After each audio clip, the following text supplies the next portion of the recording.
Nazism had borrowed many basic political and visual ideas from fascism. The central difference between the two leaders was the relationship each had between actions and words. Mussolini boasted and bragged, talked of power, but in reality, Italy was a weak country without the inherent strength, the wealth, resources, and the industry to back up proud words. Mussolini felt himself the creator of fascism and senior to Hitler.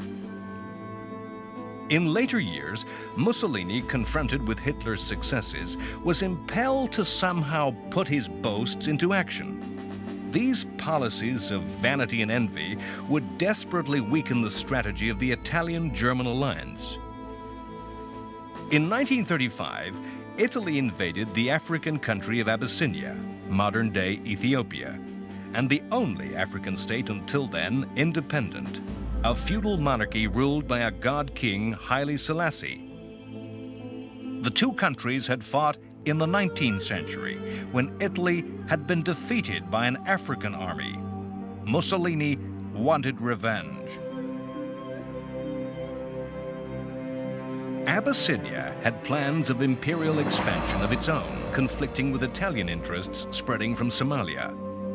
Why did Mussolini send his forces into battle when he did?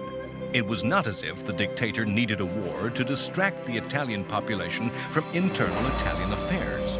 Mussolini was secure in power and enjoyed the approval of the Italian people. It was not a war that Italy could particularly afford, and Abyssinia was not a colony worth having for its wealth. It was not that Abyssinia was the target of a rival imperial power.